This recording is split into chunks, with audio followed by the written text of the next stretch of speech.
Hello, everybody. Thank you for joining today. I'm going to give it just about another minute here for a few more people to hop on, and then we'll go ahead and get started.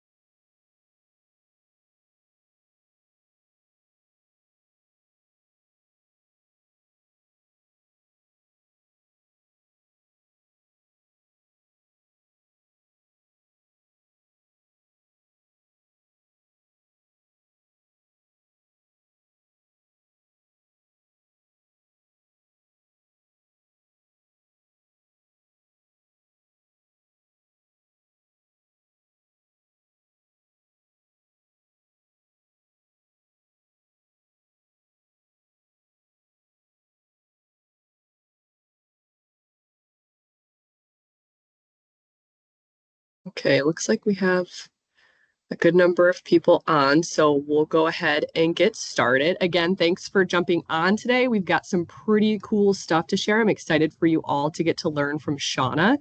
My name's Emily Newcomb, and I'll be sharing the screen on and off with our speaker, Shawna Hondorp, for about the next hour. We'll introduce ourselves here in just a little bit, but before we dive in, I wanted to go over a few housekeeping things. First, feel free to drop any questions you have in the Q&A section. We've saved some time at the end so that Shawna can go over some of those questions. Second, we're recording today's session and we will email it to you afterwards. So if you want to go back and revisit things, share it with your colleagues, feel free. And finally, we do have some exciting tools and assessments that we're going to give away at the end. So make sure you stay tuned all the way to the end of the webinar. But to start with intros, my name is Emily Newcomb. I have been a talent consultant here at Disher for the last 2 years and recently have stepped into an account executive role, which I'm pretty excited about. And our speaker today is Shawna Hondorp. She's been leading the AI charge over here at Disher and teaching us all a lot. But Shawna, do you want to go ahead and introduce yourself? Yeah, my name is Shawna Hondorp. As Emily mentioned, I've been with Disher now for over 10 years, serving on the talent solutions team where we're working with different organizations and helping them with their talent strategy and filling roles for them. Awesome. Thanks, Shawna. With that, we will get started. I will monitor the chat. So if any questions come through, I'll do my best to answer. Otherwise, I'll save them for the end. But take it away, Shawna. Awesome. Well, thank you everyone for joining. I see we have people from all over, which is exactly why I love webinars. We get like-minded professionals in the same room at the same time. So I would encourage you all to bounce ideas off each other. It's not like we get this opportunity every day. So really use this time as a knowledge share as well, where we can all learn from each other. Now, I want you to think about a time when you were really excited about a job opportunity. And maybe you spent hours crafting the perfect resume to match up with the job posting perfectly, filled in all the application questions to tell the company why you were a perfect fit for that role. Or maybe you made it through multiple rounds of interviews, rearranged your schedule, prepared extensively, only to be met with silence or an automated no thank you message. If this has happened to you, go ahead and raise your hand. Yeah, a lot of us. And this is something you may have faced because according to Greenhouse's 2024 State of Job Hunting Report, 61% of job seekers have reported being ghosted after a job interview. So the question isn't whether we should use AI in recruiting. The question is, how do we use it to fix these broken experiences and these broken processes? And that's the challenge we face today, balancing authenticity with efficiency. Greg Savage, if you're not familiar with who Greg Savage is really seen as a leader in the staffing and agency world. He's written several books, started several businesses, and he said, your value as a recruiter is in your knowledge, your advice, your consulting, your networks, your brand, your influencing, and your problem-solving skills. Embrace the technology, automate as much as you can so you can add value where it counts. And that's what we're here to discuss today, how we can effectively leverage AI without losing what makes us as recruiters, as HR professionals, so valuable. So a quick overview of what we'll be going through today. We're going to go through just the AI revolution in recruiting, why HR should be leading the charge when it comes to AI implementation, getting your foundation right. You hear a lot about implementation, but you don't necessarily always hear about what you should really have in place before you even get started. We're going to talk about 3 areas of the recruiting process where you can use AI. And then at the end, we'll have an action plan as well as some downloadable tools for you to get started. Now, what's fascinating about AI is not that it simply exists. It's how quickly and rapidly it has transformed not just the recruiting industry, but every industry in general. I don't think you can get away from a screen today without seeing something about AI. I've even done this presentation a few times now, and every single time I have to update something because of how quickly it is changing. And organizations that can effectively leverage AI are seeing dramatic efficiency gains if done the right way. And as the cost and accessibility of AI continues to improve, it's not just about cost, it's also about mindset. And for recruiters specifically, this means finding talent that others miss, having better candidate experiences, building better relationships with our hiring managers, and hopefully having less burnout. But it needs to be done well. According to McKinsey, they do a state of AI research paper. And earlier this year, they found that 78% of organizations are now using AI in at least one business function, but only 1% consider their AI deployment to be fully mature. That's a 77-point gap between adoption and maturity. And you know what? That's not a technology problem. That's a leadership opportunity. And I want you to think who is in your organization is better positioned than HR that understands both the human impact of technology and has visibility into every department. This is why HR needs to be leading AI adoption company-wide, or you at least need to have a seat at the table. And it's really for these reasons. 1, you guard the talent strategy. If you do not want people losing their jobs to AI, then it's important that we are upskilling our workforce so they are ready and they're prepared. You also understand the human impact. Just a couple weeks ago, we had a company-wide offsite here at Disher, and we did an AI breakout session. And it was really a chance for us to understand current state and how people are using AI right now. And what we found every end of the spectrum where some people are using it every single day. And there's still others that are scared of it. They think it's cheating or they don't even know how to use it. So it's important for HR to really understand the human impact and what people's mindset is with AI so you can tackle those issues as they come. And then also you are the bridge for different departments. You are in a unique position because you understand what's going on in some way at every single level of the organization. So use this opportunity to position yourself as an AI adoption leader. Because what we found is that companies where HR leads AI adoption report less resistance to change and higher retention during digital transformation. And let me just be clear about something. AI will replace jobs.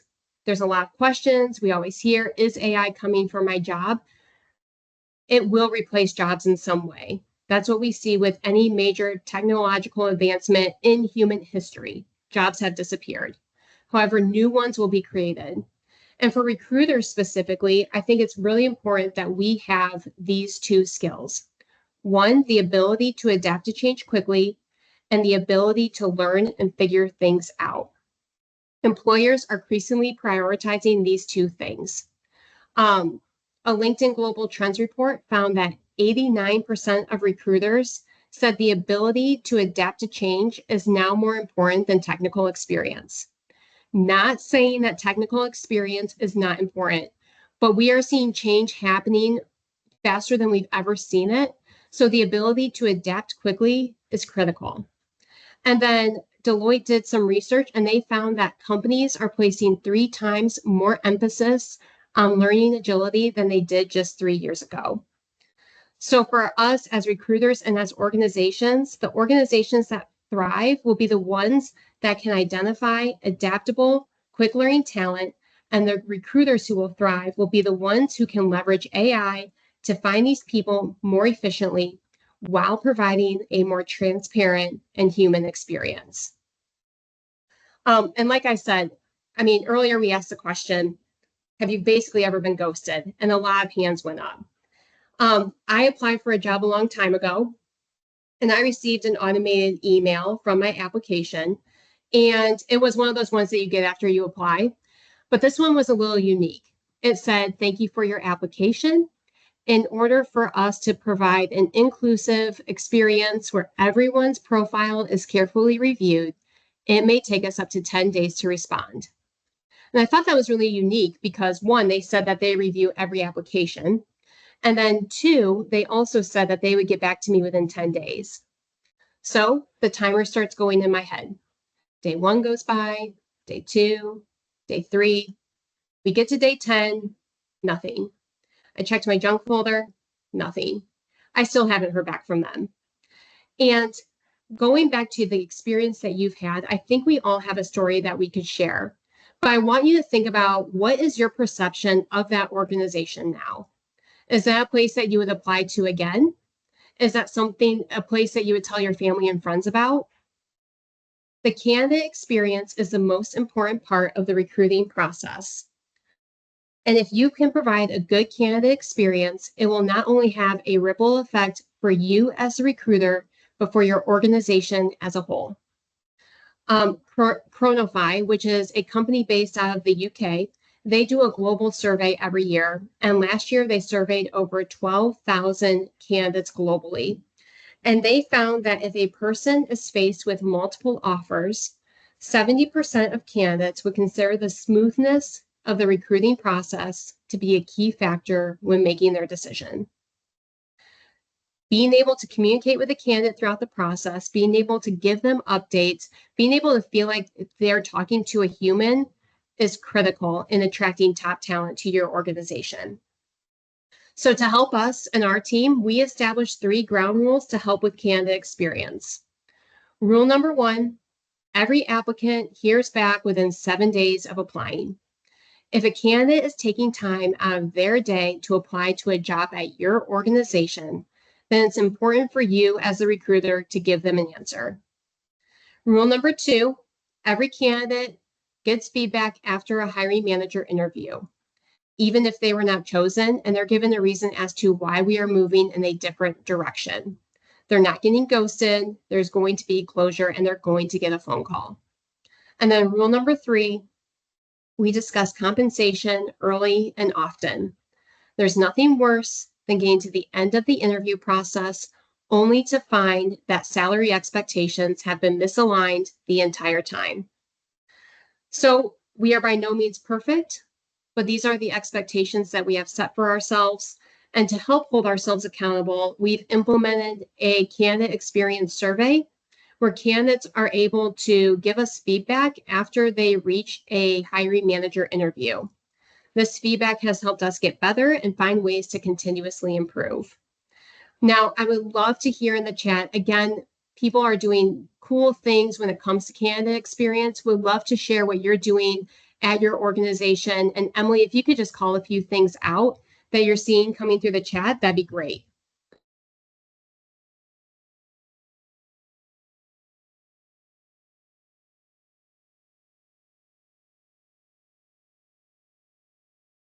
Don't be shy. I know, yeah.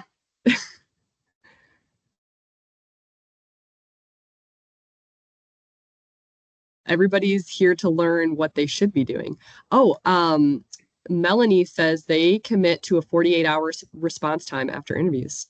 Oh, I love that. That's great.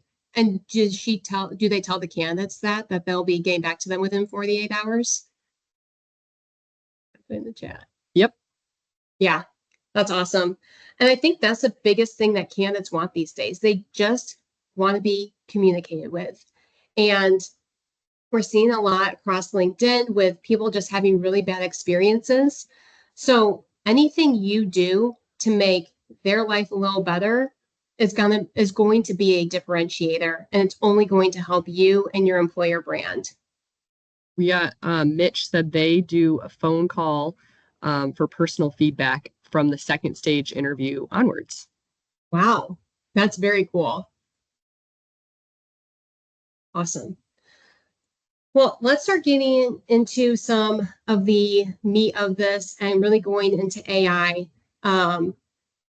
And we're going to touch a little bit on privacy and data. So really, before you start adding AI to any workflow, really make sure that you have an understanding of your current process and your current system. There is literally an AI tool for everything, and they will all promise you the world. They will say this tool will solve all your problems, and I'm here to tell you that it won't. So make sure that you have a good understanding of your process and understand where in your process having a tool might make the most sense. And with any tool that you look at, make sure that the data feeding the AI system is compliant with regulations. There's a lot of bills coming through different state legislatures right now.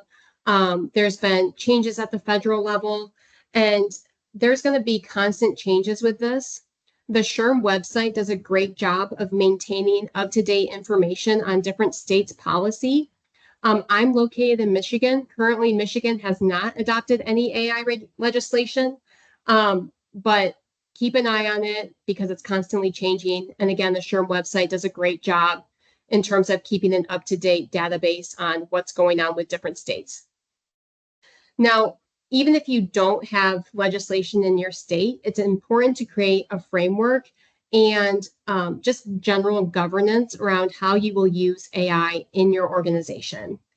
And this will help provide transparency to candidates, but it'll also give people internally an understanding of how they should and should not use it. And then when you're evaluating an AI tool for your organization, these 5 questions are really good questions to ask when you're trying to figure out what tool makes sense. 1, does it integrate with your current systems? If you're going to have to go into different systems, it's not going to have an ROI for you. You want to make sure it seamlessly fits into what you already have. 2, make sure you understand the data security measures that are in place. How are they encrypting the data? Who are they selling data to? How transparent is the AI decision making? You should always be making the decisions at the end of the day, because if you get sued, no court is going to say it was okay that you let an AI make a decision. You are still the human in this. You still need to provide the human oversight. And then really look at the ROI in terms of time saved versus cost. Does it make sense for you at the end of the day? And does it actually solve the problem that you want? Again, AI tools will promise you the world, but make sure it fits you and your organization.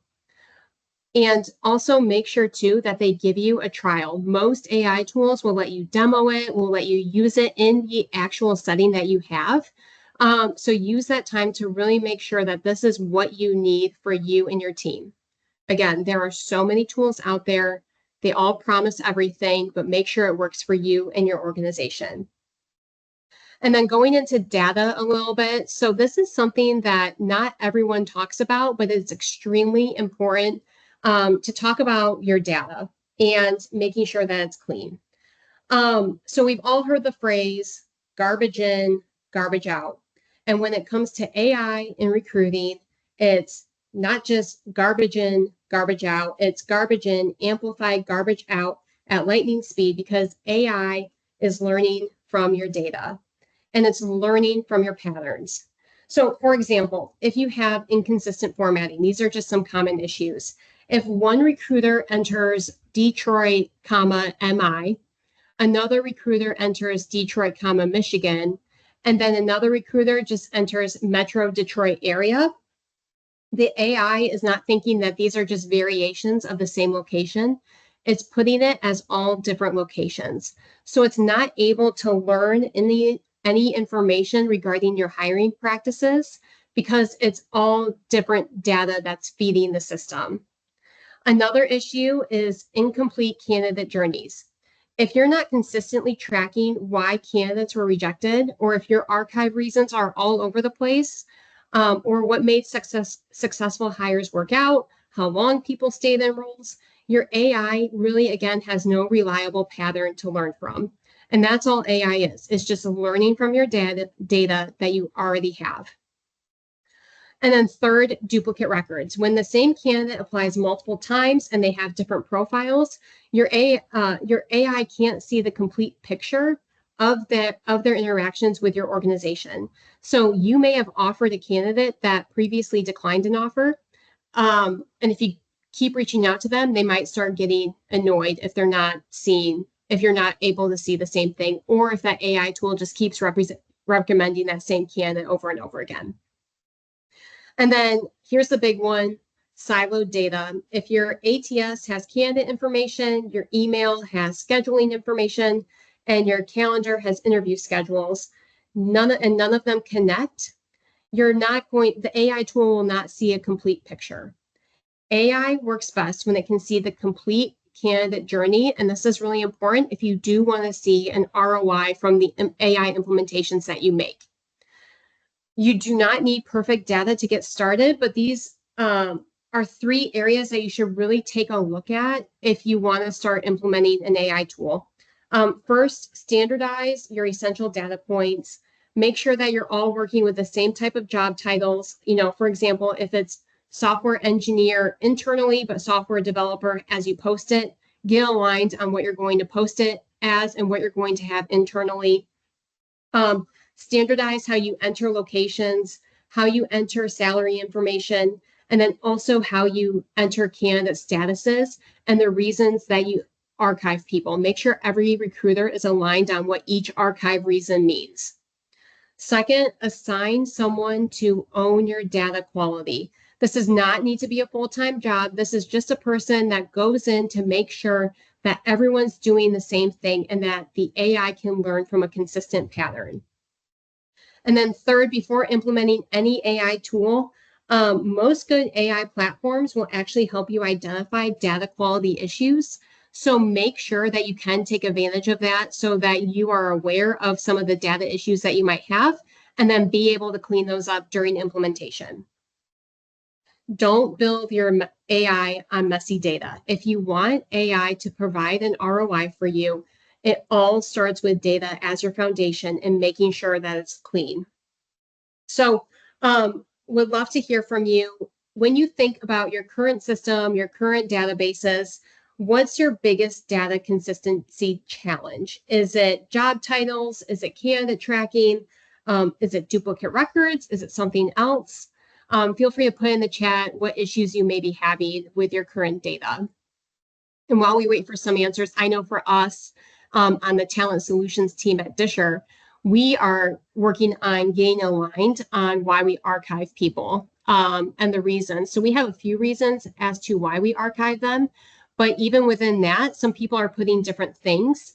So we're working to really understand what each archive reason is for. And then also when we disposition someone, making sure that we're adding really good notes as to why we put them in that bucket. Emily, are we getting anything in the chat right now regarding data? A couple duplicate records, and then Nelson says all of the above. So it sounds like they're having a lot of messy data issues. Yeah. But duplicate records is a common one. Another one from Melanie says they don't use good archive reasons because she's not the only one recruiting. So she's found that info is stored elsewhere, which is not helpful. Yeah. And we can go into this more at the end, but we do have a tool to help you get started with candidate data or just data in general to help you start moving in this direction towards clean data. All right. Oh, yeah, go for it. Oh, we got like 2 more coming in. Tracking candidate journey, no connection between calendar and recording candidate interviews in the ATS. And then prior recruiters not using proper rejection reasons. So lots of issues.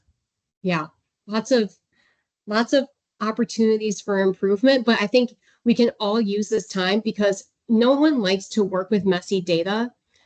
but everyone's telling you to get an AI tool. But this can really give you this is a good time to really look at your data, take the time to clean it up so that, again, if you invest in an AI tool, you're investing in the right one and that makes sense for you. And that when you get started with it, you can start seeing some of those time savings right out of the gate. All right, so we've talked about privacy, we talked about data. Now we're going to get into some areas within the recruiting process that you can use AI. And then we'll go into some tools within each of those. So the three areas that we're really going to focus on are sourcing, candidate outreach, interviewing, and note-taking. More and more, and I'll just caveat this, with more and more ATS systems are starting to integrate AI tools within their ATS framework. So before you start even looking outside that ATS, maybe talk to your rep and make sure and see what kind of things may be coming down the line with your ATS and how they're going to be incorporating more AI. I know for us, we use Lever, and they even just implemented an AI interviewing note-taking tool within the ATS. So more and more ATS systems are integrating AI tools. So that might be a good first place to start before you go outside of what you already have. Now, sourcing, the beginning of the candidate journey, this is how you find passive talent. It's a great area to use AI and some automation. So these are a few tools that we have found to work really well. Zoom Info is what we have as a team. We also had Hire Easy at one time. People GPT, RecruitBot, and SeekOut, all of these do similar things. I should caveat this with, we do not have LinkedIn Recruiter as a team.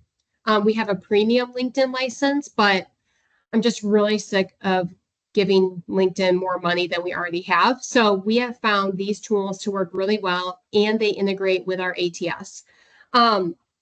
So Zoom Info and Hire Easy, they have a very similar formatting to LinkedIn Recruiter, where you can source by location, job title, keywords, Boolean search strings, all those things that LinkedIn Recruiter has, but they source outside of LinkedIn as well. They also provide contact information and phone numbers. Like I said, we did have Hire Easy at one point, but we switched to Zoom Info just because we were trying to find more accurate contact information from a phone number standpoint, and Zoom Info was able to give that to us. I also understand that everyone has a large team that they're working in, or they don't have an enterprise level budget. People GPT starts out as a free tool. It's pretty limited what you get for free, but you can kind of start seeing how it works. And then there's tiers based on if you're a single recruiter or if you have multiple people on your team, but definitely more focused on smaller teams. And then RecruitBot and SeekOut, more enterprise level. RecruitBot's great if you're in healthcare or in IT, where you're kind of looking, if you're sourcing from, let's say if you're sourcing for a nurse, it does a good job of learning your job descriptions and then automatically sourcing for you. RecruitBot doesn't do so well with nuanced positions, but if you have generic positions that you're hiring for over and over again, definitely a tool worth looking at. So now that we've sourced our candidates, it's now time to reach out to our candidates. And this is really where you can let your authenticity shine. Going back to the same Chronify report that I mentioned earlier, they found that 61% of job seekers believe that more focus should be on the candidate rather than the company. So when you're reaching out to a candidate, really give them a reason to listen. It's very easy to find when if you've been given a generic email message, either because you're not fit for the role, the recruiter barely glanced at your profile, and they haven't given you a compelling reason as to why they're reaching out. Hire Easy reported that if you personalize your emails, your open rate could be greater than 25%. And this is a great spot to start using a large language model like a ChatGPT or a Claude or a Gemini, because you can really hone in on that candidate's experience and align it to what you're looking for. So sometimes what I'll do here is I will just take some person's experience. I don't give the AI the candidate name or where they're working, but just some of their experiences, and then have it create an email based on the job posting that I work on and why I'm reaching out to them. Another tool that we invested in that connects to Lever is a texting tool called Grayscale. Gartner found that open rates for texting can be as high as 98% with response rates of 45%. And obviously these went out over email. So as recruiters, I think it's important that we all remember we cannot rely on just one method, just one tool to find candidates, because every candidate or every potential candidate is looking for something different. So typically my approach and what I do is I will set up an email sequence with that first email being highly personalized. Then I'll get that sequence started. And so they're getting an email from me every 3 to 5 days, depending on the pattern that I want to do. And then after I send the initial email out, the next day I will call the candidate. If I get voicemail, I will leave a voicemail, and then I will send a follow-up text message. Again, you're reaching out to a variety of candidates. You don't know what method of communication they prefer, so just start trying them all. And then emails are good. If you have success rate with email, we'd love to see what you're doing, but that's always an option too. Again, don't rely on just one method. Keep it personal and really give the candidate a reason to listen. There's a lot of noise out there. Really stand out as just being a human within this, what can be a stressful process. So now that we've sourced, we've reached out to candidates and someone's interested. So now it's time to get them on the phone.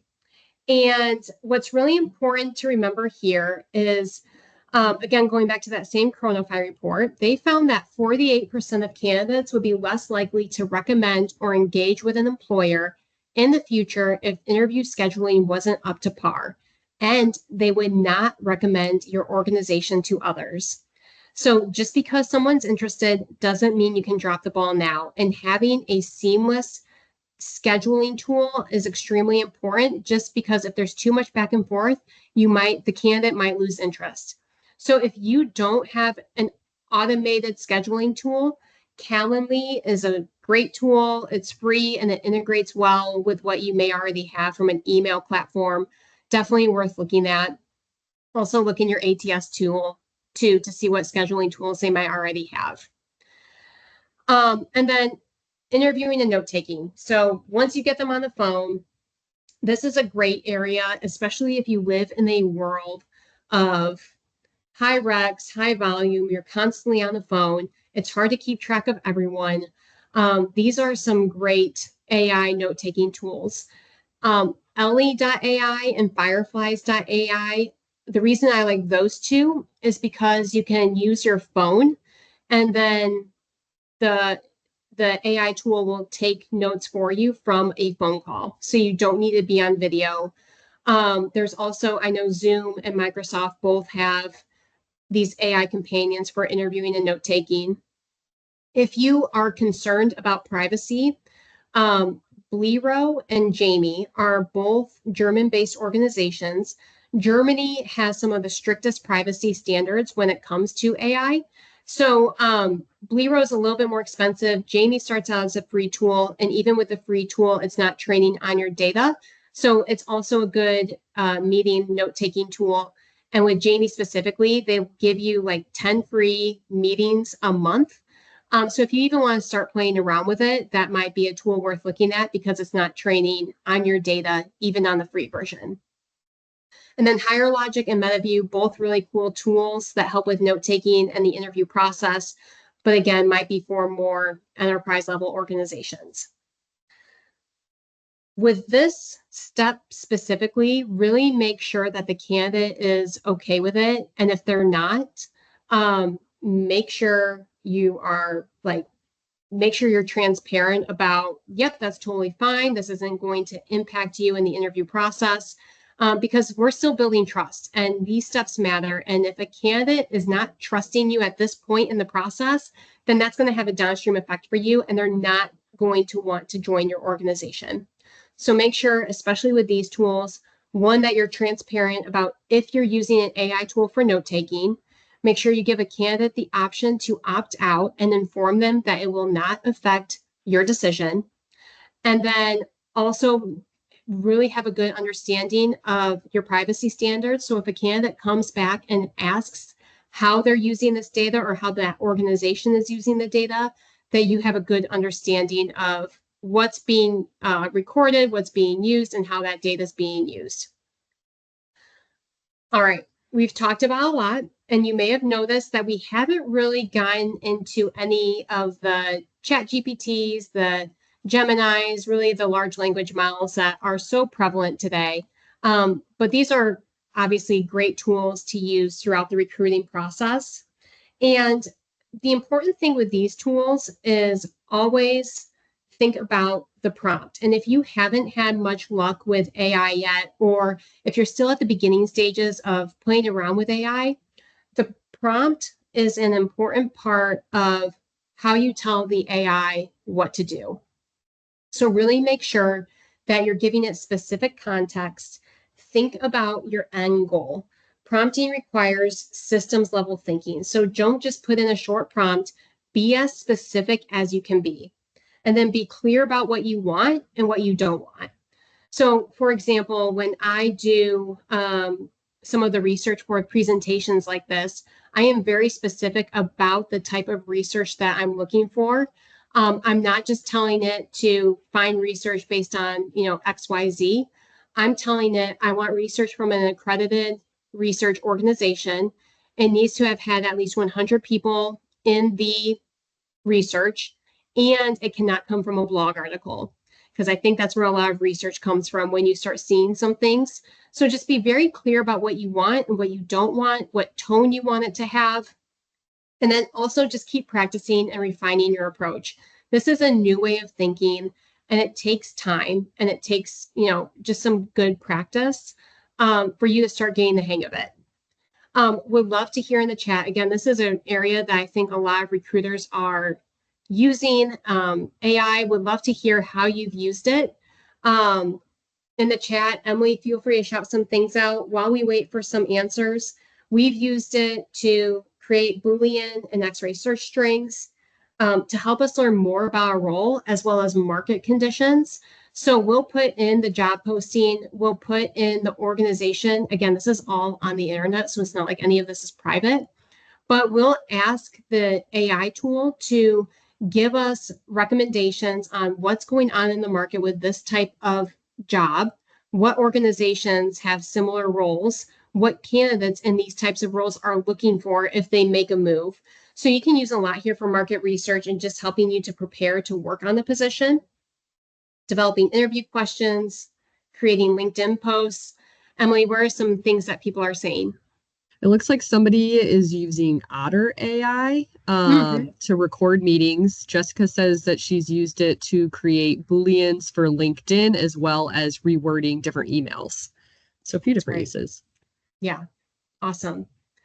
Again, keep playing around with it. These are all great areas to start using AI, especially if you're figuring out where it would make sense for you and your team. Just start getting into it, playing around with it. All of these start out as free. Just be careful. If it's free, they're learning from you and your data. So make sure that anything proprietary, you're not putting into it, because they will learn from it. Now, we talked about a lot today.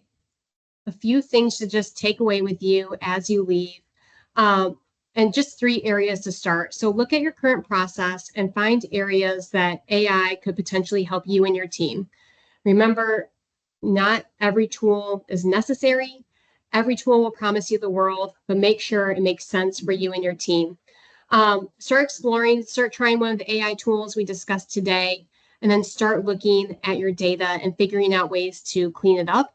That's going to be very important for any AI tool that you do decide to use, to make sure that it does have a return on investment for you.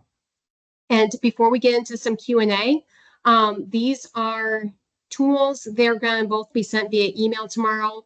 But if you want to figure out how ready is your data for AI, the AI readiness assessment will help you with that. And then if you want any more tools, tips, prompts, the AI powered playbook will help you with that. Now we have some time for Q&A. Just feel free to put in the chat any questions you might have. Would be happy to address those. Or Emily, if we have any questions right off the bat that we can jump into. Yeah, well, first of all, thanks, Shawna. That was all super helpful information. It looks like somebody said the Q&A section maybe isn't working, so just put your questions in the chat. Somebody was asking the group, Isabel was asking if anybody, so Shawna, you might know, have you come across a software that does interview note taking but also provides insights on call data like Gong does? Have you heard of anything Yeah. such as? Yeah, so there's a few of those. All the ones that I mentioned, they do provide candidate or they provide that kind of data. So I would look at those. And again, another way to use a large language model would be put it in a prompt to see what recommendations come out. Again, there's so many out there, but the tools I mentioned do provide that. But then again, look at your ATS. Like I said, for us, we use Lever. And they're starting to come out with those types of tools. So it would even be worth talking to your rep if you have an ATS system to just see what might even be coming down the pipeline before you start investing all this time into potentially a new tool. Looks like everybody is just soaking in all of the knowledge. Oh, well, Nelson has a question. Are you using AI at all to evaluate resumes against job descriptions in calculating a match? If yes, can you expand on that? Yeah, that's a great question. So yes, to some degree we are. So for us, we have this button enabled called Talent Fit. And it gives a high level overview of if the candidate may be a fit and what to dig in deeper with. We're not using that to make a decision though. So like I said, our recruiters are we have 7 days to get back to candidates on if they apply, and we're reviewing their resume against our knowledge of the job description, the job posting. Talent Fit certainly helps, but it's not the one making the decision at the end of the day as to whether we should move forward with them or not.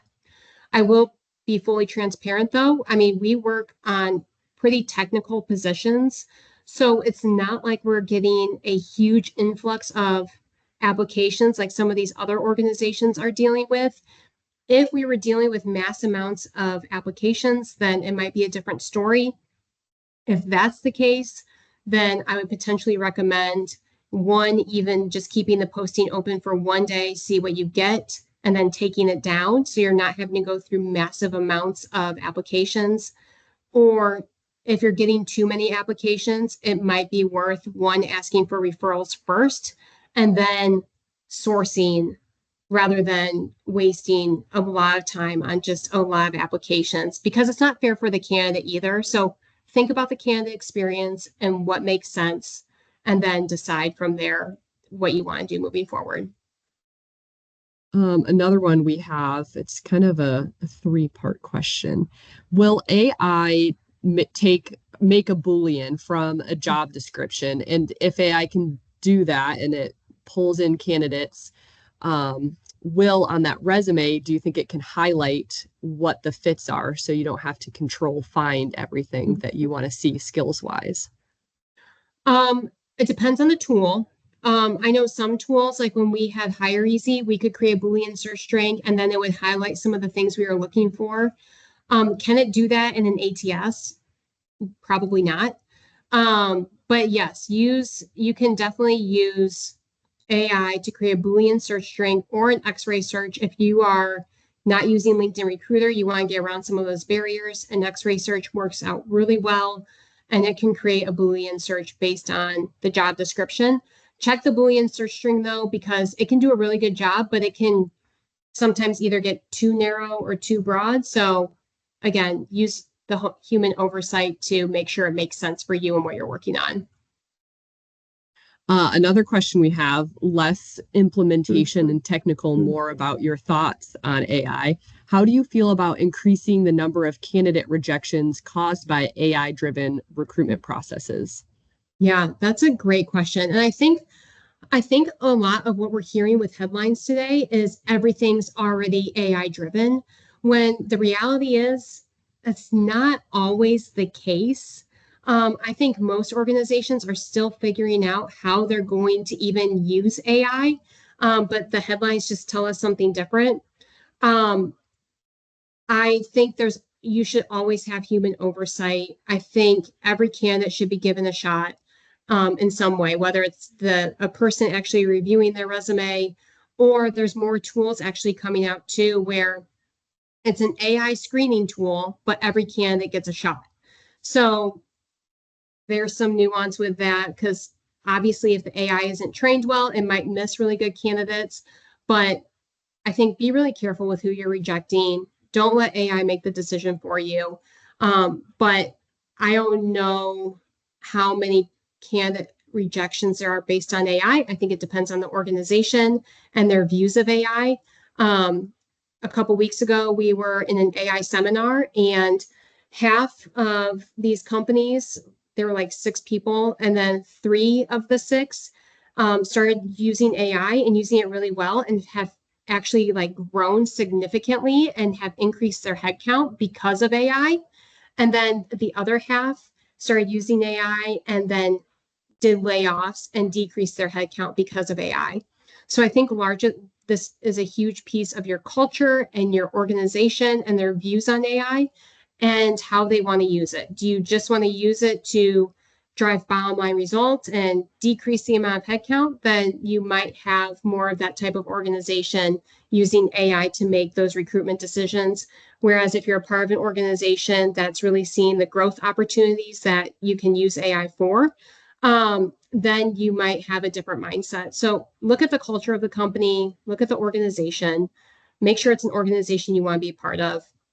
And if they're using AI to reject you, it might not be an organization you want to be a part of in general. A couple other questions. The first one is kind of going back to your talking through how it can create Boolean.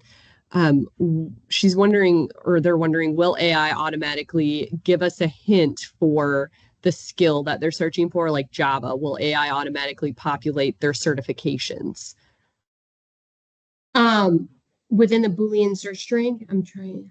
Yeah, I think when you're pulling up a resume, if you want to clarify if we're answering your question correctly. Yeah, if you do, if you're doing like a Boolean search or an X-ray search, so you're kind of going through Google to get to it, then it will highlight some things, or it will show like where your keywords are. But again, it kind of depends on the tool you're using. Not every tool is going to do that. Yeah. And then it sounds like right now when a client asks them for a skills matrix, right now they're using free chat GPT to capture all of the skills rating in one time. And they're wondering, will this be automated with the sourcing if you're using AI to create the Booleans? Yeah, I mean, potentially it depends on what tool you're going to use. Again, if you're using free, then probably a free version, then probably not, but that's where agentic AI is coming in. It can source based on that, but we didn't really touch on any agentic tools. One, because they're mostly for enterprise level organizations. I don't have that much of a budget for this, so we're working with what we got. But agents are huge this year. We'll start seeing more of it. But the thing with agents is they're not fully developed yet. They're not that good yet. I've played around with it on some people's websites just to see how it is, and it's okay, but is it the answer? No. So yes, will it eventually be that way? I'm sure it will be. But right now, for free chat GPT, you're not going to get that. We still have a little bit more time, so I want to ask you one question, Shawna, for the group. What are some simple ways that people can start using AI in recruiting without having to overhaul their whole process? Yeah, great question. So just for simple things, start using it with, like we said, the Boolean and the search strings. Use it to craft some emails to align that person's experience with the job posting. Again, if you can keep it personalized and make yourself seem like a human, then you'll have great success, because People just want a human connection throughout the recruiting process. Also, use it to help you write job descriptions. If you're trying to, update your job descriptions, make them more consistent, or you've been doing the same thing over and over again and you get in your own head about, what you're already doing, use it to kind of think outside the box and find new ways of looking at things that you may not have thought about before. So for us and our team, we do an AI training every week on the TS side. And it's during that time that everyone goes around the room and they share how they used AI this week. That's another great way to just see how other people are using it and to bounce ideas off people. Again, it's free. It's just people's time. So it's another great way to just kind of figure out other free ways to use it. I know of other people that have helped them with policy updates, staying up to date on employment law, all those good things. Awesome. Well, thank you. I appreciate all of the knowledge, as I'm sure everybody else does. And we'll kind of wrap up here since we have no more questions. But before you guys all log off, if you're interested in diving more into AI, we do have some tools. So tomorrow I'm going to send out the email with the webinar recording, so you guys can all take a look at that. You will also have an email with some downloadable tools that Shawna has kept as up to date as possible. Things like a guide to assessing your team's AI readiness, as well as a playbook with specific AI tips and prompts. So definitely take a look at those because they'll be very helpful. And feel free to follow us on LinkedIn, Disher Talent Solutions. We always have blog posts about tools and what we have going on. And of course, you can always email me. I would be happy to hear from all of you, even all at once. I'll put my email in the chat so that we can chat someday. But otherwise, keep an eye on your inboxes for all those helpful tools from Shawna. And thank you so much for joining us today. Yeah, thank you for joining. Have a great day.